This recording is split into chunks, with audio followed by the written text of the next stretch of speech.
Columbia, Ohio State. UC Santa Barbara. Santa Barbara. And then, yeah. Okay. Yeah. All right. Okay. So I'm here today, Xuelei Chen from the National Astronomical Observatory of China. So Xuelei has been all sorts of places in the world, including Columbia, Ohio State, ITB in Santa Barbara. He's now in Beijing. Xuelei's worked on all sorts of different areas of cosmology. He's a great person to talk to. And today he'll be telling us about CMB observations and dark matter annihilations. Thank you very much, and it's a great pleasure for me to visit here again and give this talk. So here is the outline of my talk. So I will first briefly introduce some recent progress in dark matter research for those of you who are not working on this area. And then I discuss two topics. The first topic is dark matter annihilation and reionization history as probed by the CMB Anisotropy. And then the second topic is also a CMB, but it's on the ionizattion effect produced by dark matter annihilation. So, as you all know, that dark matter problem is one of the big problems in modern cosmology, where current observations show that about between 20 to 25% of the matter in the universe are not in any form that we are familiar with, but rather something different. The nature of this dark matter we do not know, but we can try to probe it with different kind of experiments. So some of these experiments looking for this dark matter have made progress recently. For example, last month, CDMS announced that they found some events which are consistent with dark matter being a WIMP, weakly interacting massive particle, colliding with the atoms in their underground detector. So these, of course, there are still much noise in such detectors. So right now, this is the kind of limit they put on this dark matter, on this WIMP. So this is the mass of the WIMP, and this is the WIMP nucleon cross-section. So in any case, so here, they are kind of, as you can see, the inclination is that this dark matter may be a few hundred GeV mass.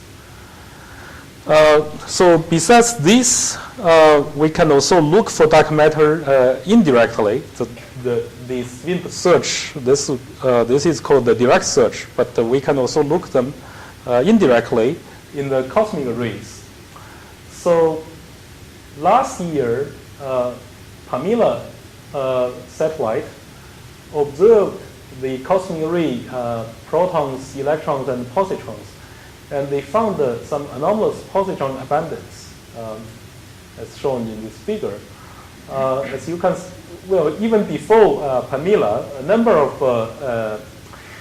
balloon experiments have found that there is an excess of positrons. We know that positrons could be produced by astrophysical processes, but can also be produced in dark matter annihilations. So at about the same time, okay, so this is I think this is the positron fraction, whereas this is the spectrum. At the same time, a balloon experiment called ATIC found a bump in the spectrum. So they actually produce a very sharp bump here, which would be very difficult to produce with ordinary astrophysical processes, but would come out naturally from if the positron and electrons are produced by dark matter annihilations. But these results are still kind of controversial, because later on the Fermi satellite although it's originally mostly designed for gamma ray detection, could also look for electrons and positrons. And they found some slight excess at this same energy. But the curve is much smoother than these Arctic results. So which one of these is correct? It's still not clear right now. But anyway, so one could come up with theoretical interpretation of these results. Either so by the way, the Pamela and the Pamela is in agreement with either Fermi or the Arctic experiment. So, of course, there are still these uncertainties in the electron-positron spectrum. But if we take it as correct, then there are possibility whether it's produced by, maybe it's produced by some astrophysical sources such as pulsar. But there are also this possibility that it produced in dark matter annihilations. But if this is the case, then first of all, it has to be electron propagation favored because the Pamela did not find antiproton excess. So it seems that this dark matter annihilation must be somehow favoring the leptonic channel. And also, the must have a large annihilation cross-section in order to, well, either they have a large annihilation cross-section or there's some other way to enhance the production rate of these, because the ordinary dark matter models, WIMP models, do not produce enough of this. And also, it has to have a greater mass in order to produce this 600 GeV electron or positrons. So there are some problems with this dark matter interpretation, because for this WIMP as a candidate of dark matter, traditionally this dark matter abundance is related to annihilation cross-section by this relation, because the abundance of the dark matter is determined by when it freezes out. So it freezes out earlier, then it has a greater abundance. And so if you have a very large annihilation cross-section, then the abundance would be incorrect. So it seems people introduce you need a large boosting factor in cross-section compared with the standard WIMP. So there are a number of proposed solutions. This Sommerfeld enhancement seems to catch most of the attention. So this is suggested by Akani Hame for if you have this Sommerfeld enhancement, then the cross-section could be large. Of course, you could also have, instead of a Sommerfeld enhancement, you could have a Breit-Wigner enhancement. There are other ways. For example, if the dark matter was produced non-thermally, not by this thermal decoupling, but instead thermal decoupling produces some unstable particle which decays into the eventual dark matter. Or maybe the dark matter produces electron positrons not by annihilation but by some kind of decay. So here, let me say a little bit about this Sommerfeld enhancement. So supposedly, if there is some kind of long-range attractive force which is mediated by a new kind of less scalar, then when dark matter particle moves with low velocity to each other, then their cross-section is intense. But at high velocity, their cross-section is not as large. So you have a velocity-dependent cross-section. So the argument was that when the dark matter freezes out, the temperature or velocity dispersion of the dark matter is very large. So then you would have a smaller annihilation cross-section. But for later time, for example, in the dark matter halo of the Milky Way, the velocity dispersion is smaller, then you have a large cross-section to produce this.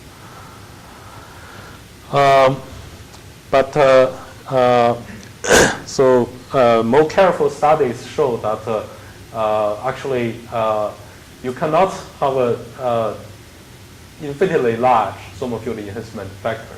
Instead, at low velocity regime, these cross sections basically saturates, and the eventual value depends on the mass of the dark matter. So there is a number of resonance peaks, and basically the saturation depends on the precise value of the mass. So okay, so these are some of the recent people's recent attempt to understand the dark matter problem. Now I want to move on to the something which I have been working on, that is probing the dark matter with the ionization history of the universe. And in particular, currently this can be measured from the CMB Anisotropy. So we all know that after the Big Bang, the CMB, well, the plasma recombines at the last scattering surface, and the CMB then propagate freely. And then we have, this is about redshift 1000. Then we have some so-called dark ages before the galaxies or stars form. So if dark matter could annihilate, then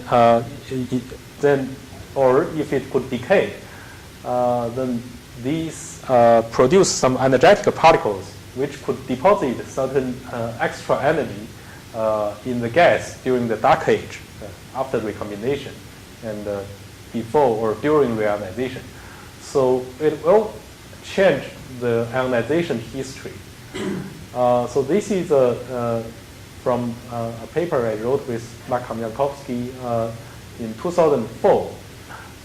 So here we assumed some kind of dark matter could decay. So if you do not consider this kind of dark matter decay process, then the ionization fraction after recombination at about redshift 1000, it will drop rapidly until at some point it freezes out. The ionization fraction no longer changes. But if you have this extra energy from the dark matter decay, then it will ionize the gas. So the ionization fraction will increase during much of this dark age.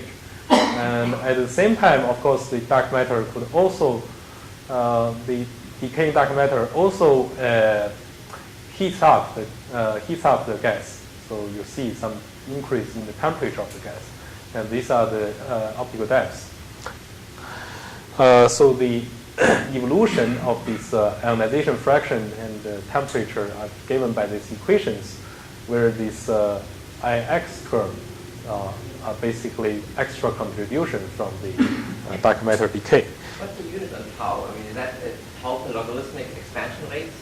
Which one? This? Oh, right, yeah. This is just optical depth. Well, but isn't that an integrated quantity? So yeah, it's integrated. So here it will, I think it will diverge. That's cumulative tau. Yeah, that's cumulative. Yeah. Up to. Yeah. Yeah.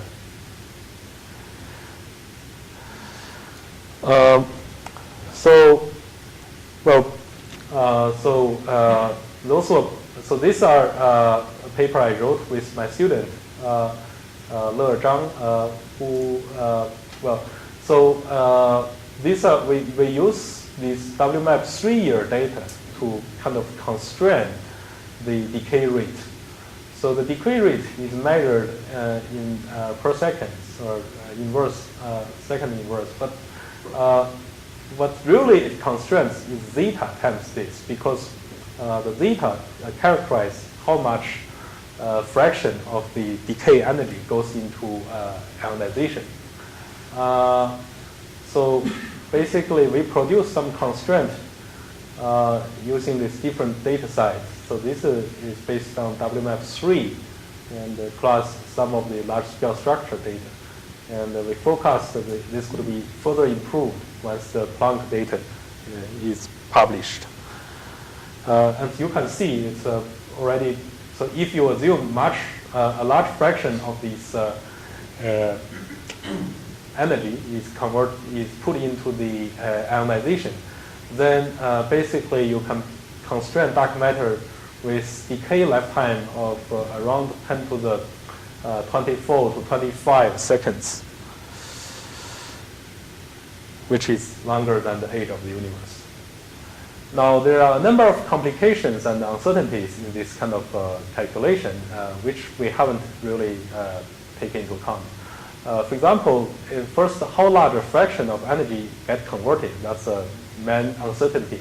It depends on the dark matter candidate. But if you have a specific dark matter candidate, then in principle, you could calculate this. Although in reality, it's still quite complicated to do this calculation. Also, we haven't made a detailed treatment of the recombination lines because, in fact, the recombination process depends on some very careful treatment of these recombination lines. The effect, in our calculation, we do not have such detailed models, so we basically made some simple assumptions. So this may change the result in detail. And of course, the helium, deuterium, and other things could also change these things. Jens here have done a lot of nice work on these kind of details. So in the future, if we really want to use the CMB data to put precise constraints, then we have to take this into account. But for some kind of order of magnitude estimates, then maybe we can just simply do what we have done before.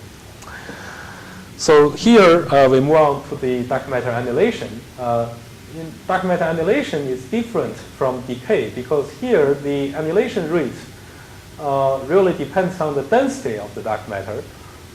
It depends on the square of the density, which grows as 1 plus v to the 6. So at very high redshift, when at the recombination time, this is a very large annihilation cross-section, so it's much more sensitive. So these are the evolution of the ionization history. As you can see, this will change the ionization fraction, the freeze-out ionization fraction. And so it produces different CMB spectra, angular spectra. So these are the calculation results. So we applied this into a particular model. So this so-called light dark matter model was proposed around 2004 because at that time the integral satellite discovered a lot of 511 keV annihilation lines, positron annihilation lines in the Milky Way galactic center. And so the usual thought was that maybe the pulsars or some other astrophysical process in the Milky Way center could produce this. But then people who are studying this look at this and found that at least at that time people think it's difficult to explain using this astrophysical process. So some people suggested that maybe it's dark matter annihilation. But the neutralinos or other heavy dark matter candidates, their annihilation cross-section is not large enough at the time to produce so much positrons. So people suggested maybe the dark matter is actually have a smaller mass, so it's light dark matter. particularly the mass should be less than 100 MeV, then it could produce this effect. So we looked at this possibility. So the CMB, so we see that as we argued earlier, that these annihilations of light dark matter would also affect the recombination history.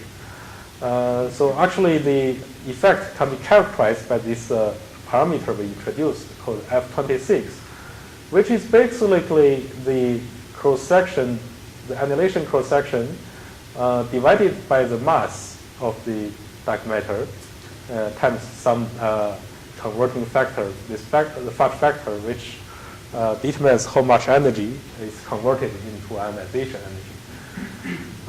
So based on this, we produced this figure here. The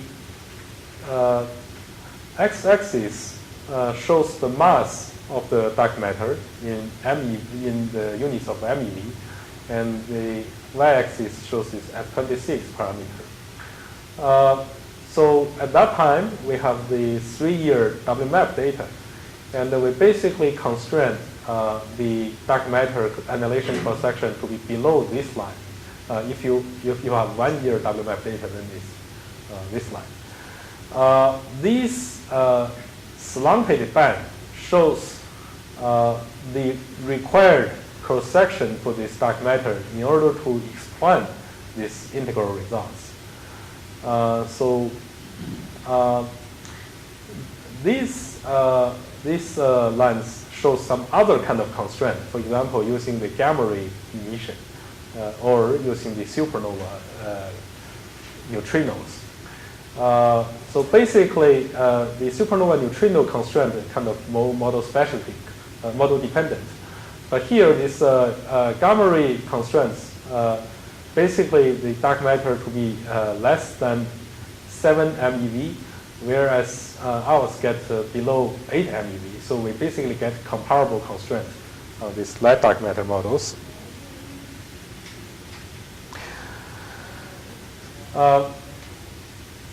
So now we also, so far we have been thinking about this effect of dark matter annihilation during recombination. But in the halos, the dark matter annihilation also could also, the annihilation rate is also intense. So here we make further study to see what effect it has on the reionization history based on this formula. So compare with earlier results where we assume a smooth distribution of dark matter. Here we introduce a factor, enhancement factor, C, which depends on the clumping factor. So we consider it's produced by the dark matter halos and also halo substructures. So we calculate the halo abundance using the price factor formalism. So that's quite straightforward. And this subhalo structure, the substructure is more difficult or uncertain to model.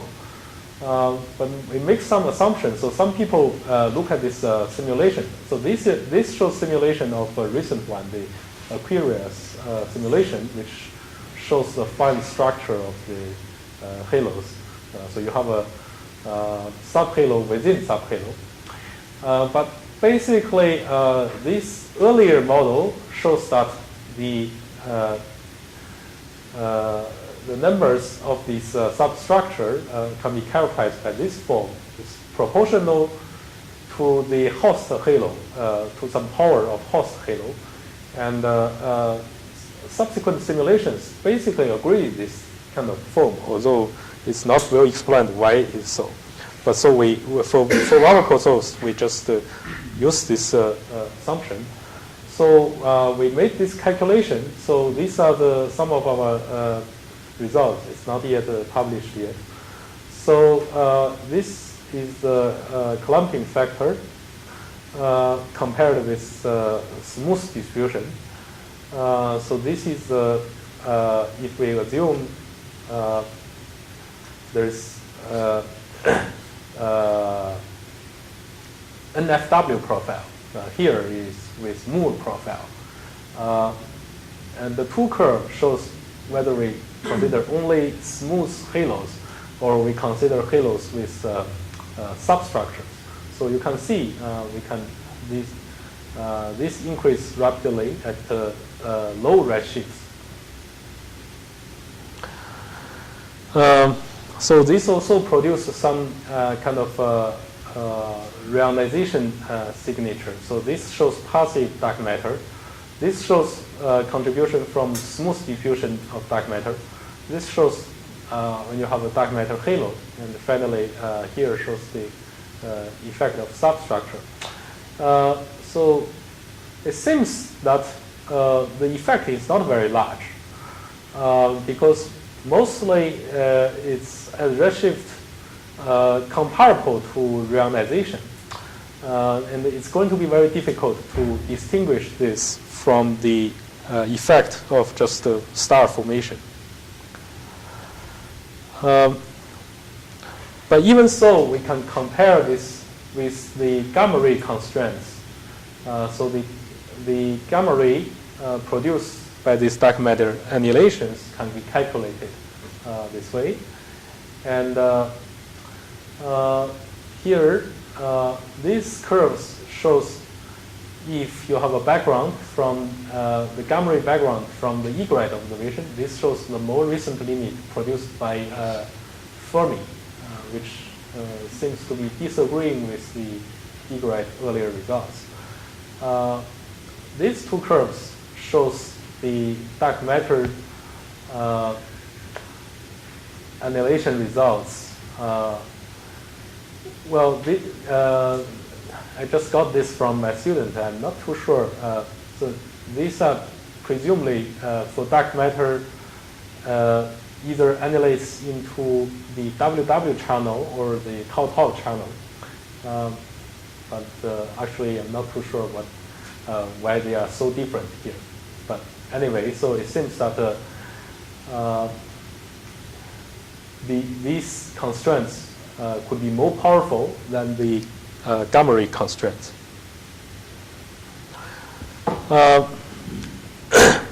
So if you plot the cross-section as and the mass, then you produce these results here.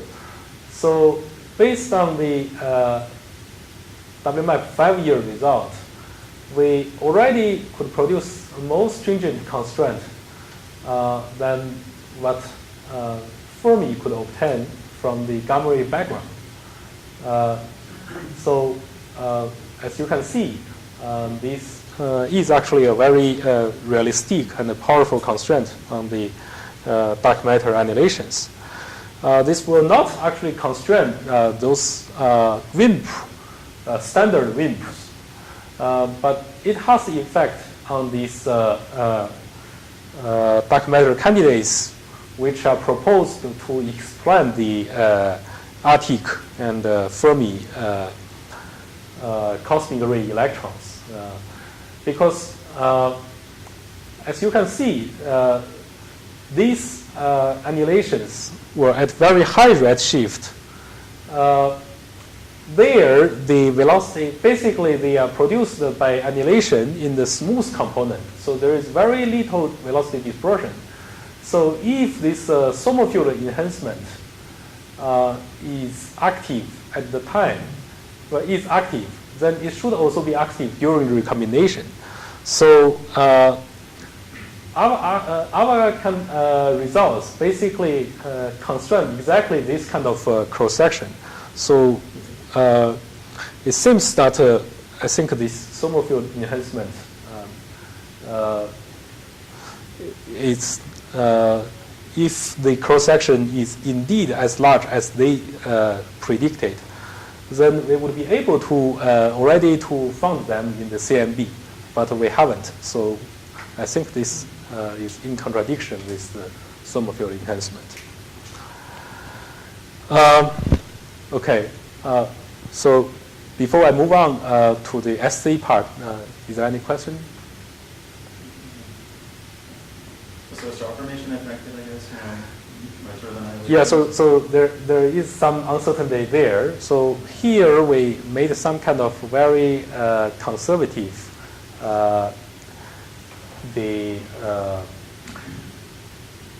assumption. We basically assume below redshift 6, the universe is totally ionized, which we know already from the quasar observations. Above redshift 6, actually you should put in some kind of star formation. But to be conservative, we just assume that there is no star formation. All of the ionization were produced by these dark matter annihilations. But the gene scale is still calculable, though, right? Given your temperature. Yes. So that's actually something more complicated. I didn't include in this talk, but we recently actually wrote a paper last month on this. So if you have this dark matter annihilation enhanced in halos, then it would heat up the IgM before reionization.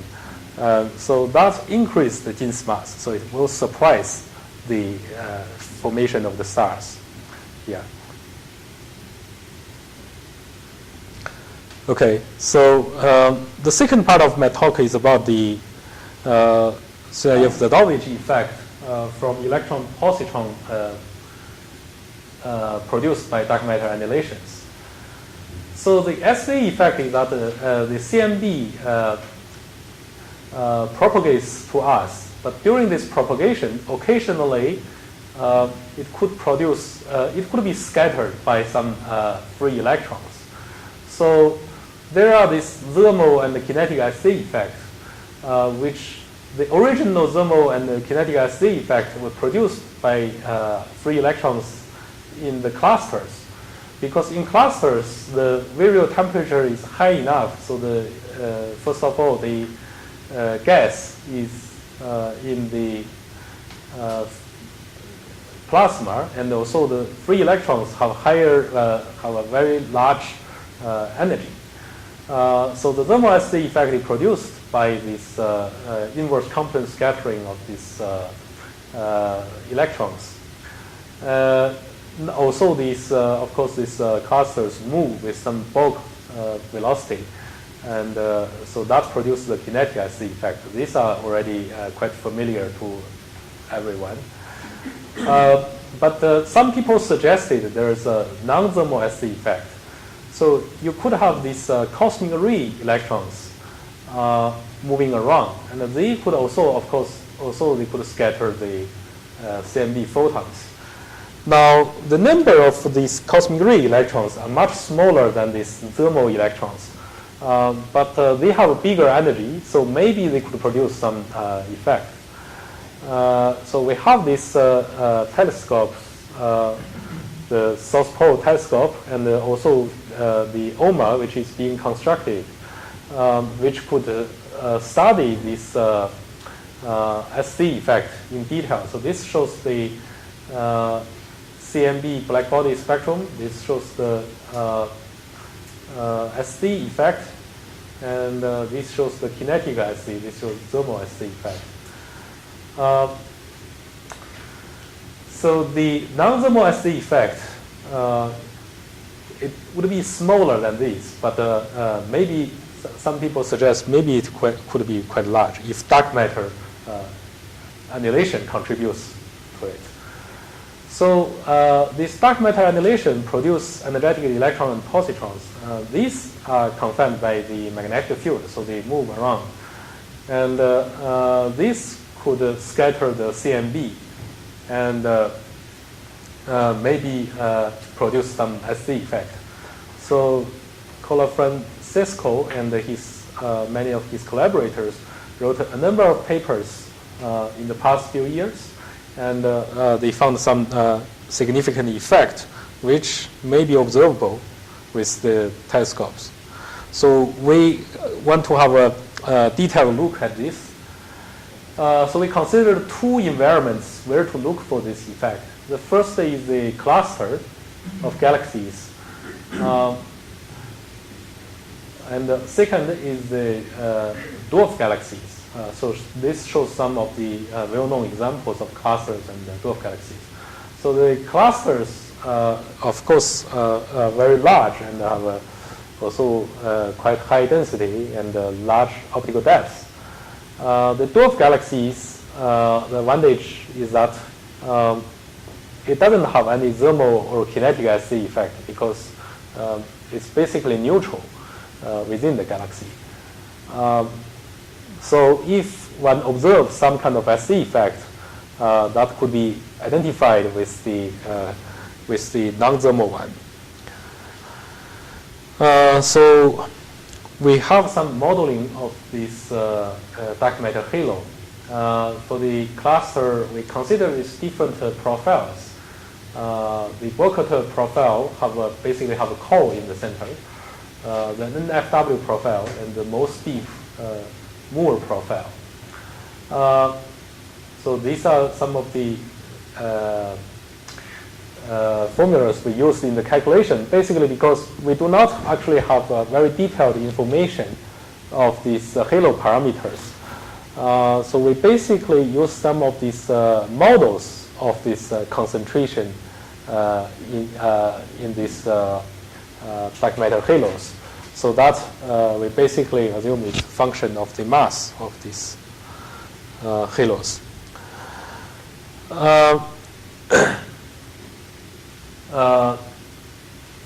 So here is the spectrum, energy spectrum of the electron and positrons produced in dark matter annihilation. So here we assume the 100 GeV neutralino. And it's of course depends on the annihilation channels.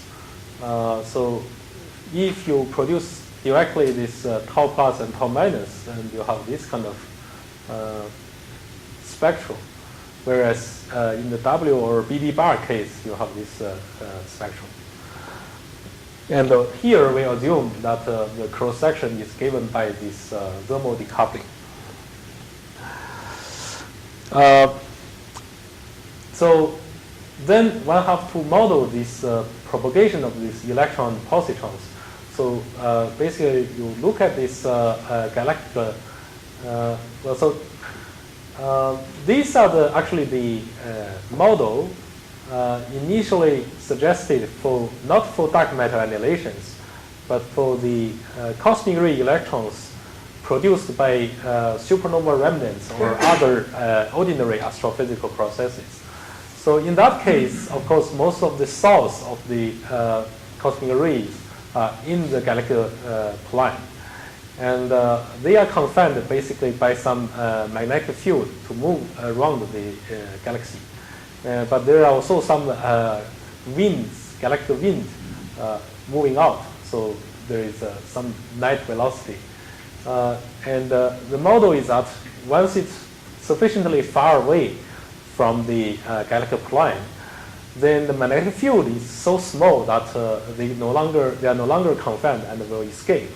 So then one could model the number density of this this electron and positrons, which depends on the production rate and the loss rate. So these are the transport equation for this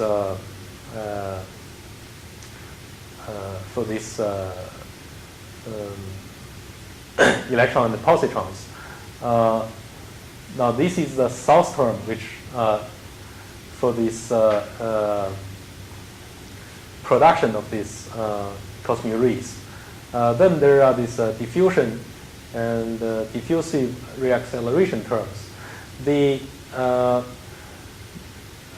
These particles could also lose energy by either synchrotron radiation or by inverse Compton scattering. So they will lose energy here. This produced as this term. There are particles production, or it will collide with other particles. So that's another energy loss term. And finally, there are these boundary conditions, which assume that they will escape at certain distance. So the boundary condition was actually implemented in the cylindrical coordinates, which may not actually be very appropriate for the dark matter halo, but we haven't really worked out for the case with spherical coordinates, because these have already been used by other people, so we just follow using their simple formulas. Then you can also model these diffusion terms and the energy loss terms. As you can see, the energy loss is by synchrotron radiation, by the inverse Compton scattering, and by the Coulomb scattering. And the source term, which are produced by these dark matter annihilations, are given by this. So with this, we look at the case of the energy loss time scale as a function of the energy of these particles. It turns out that it's different for the case of clusters and dwarf galaxies. In the case of clusters, at small scale, the Coulomb scattering is important because this time scale is the shortest. And then at slightly larger, this is for small energy, for low energy. For slightly larger energy, then the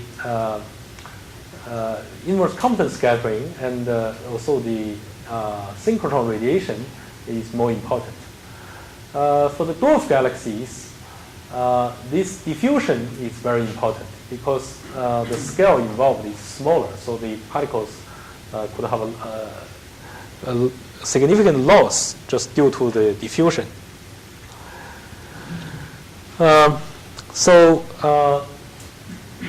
People have been trying to model this diffusion loss with this kind of analytical formulas. Solutions show that, however, maybe this is not very accurate. So we have done a solution using the Green's function. So I will not go into detail here. But these are some of the results we found. First, this shows the momentum distribution of these electron positrons produced by dark matter annihilation. So near the center, where most of the annihilation occurs, you can see very clearly the peak of the energy diffusion. Then at the larger radius, the distribution is like this. This shows the density distribution of this cosmic ray as a function of the radius to the center of the halo. And basically, we found these curves are our results, whereas these dots, I think, were people's earlier results. We found a lower density than this earlier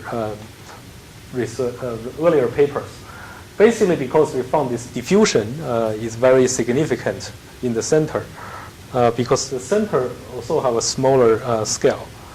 So this shows some of the formulas for calculating the SD effect. I will not go into the details here, but the results turns out that our result is much smaller than the earlier results. So we basically,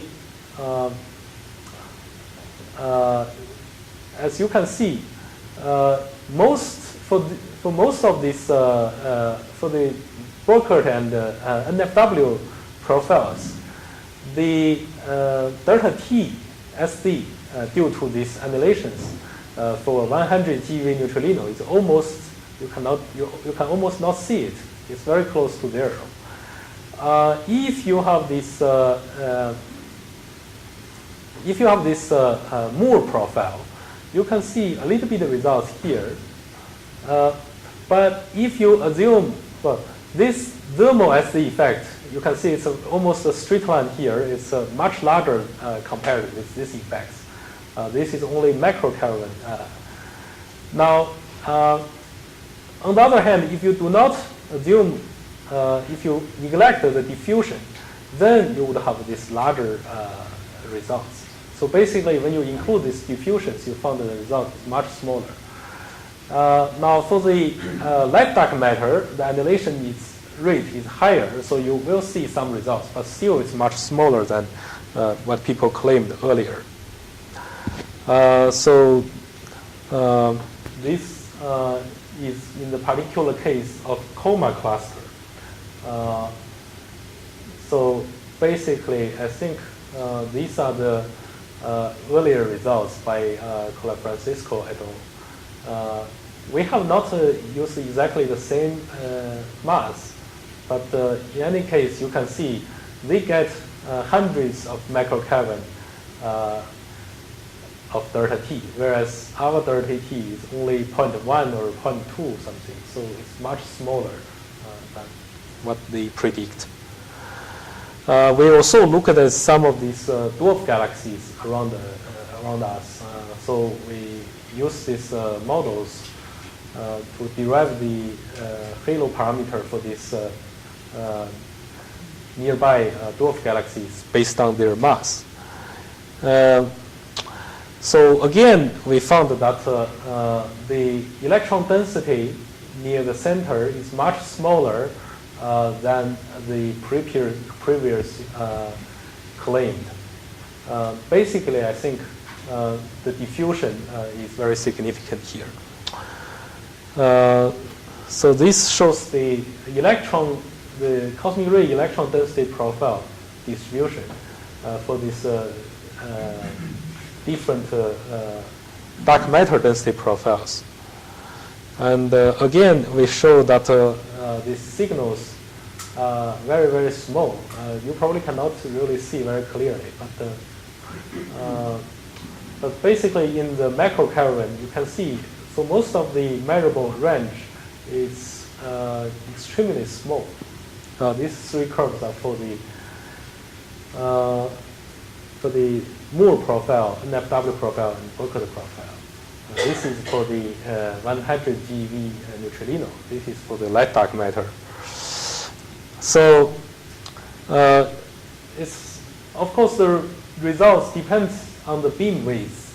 So you observe near the center. But for reasonable beam width, you can see what we found is that it's, of course, increased slightly near the center. But at the arc-second scale, you do not see significant increase. Only this SD effect temperature would only increase when you go into a much smaller scale. Whereas previously people claimed that near the center you can find a strong signal. So basically, we found a very negative result. So our conclusion is that the SD effect from the dark matter annihilation is too small to be detected, even with telescope as powerful as OMA. So previous calculations neglected diffusion in the central part. This diffusion actually reduced the central electron density and the SD effect. And so this probably is the main reason why we found a much smaller results than theirs. But we actually also found that even without taking into account of diffusion, when we try to reproduce the earlier results, we are still get several order of smaller results. So maybe there are some numerical errors for the case of cluster in previous papers. And these people found the same conclusion as us. So that's our result on this SD effect. So that's the end of my talk, and thank you very much. And also, I would like to invite you to visit our observatory in Beijing. Thank you very much.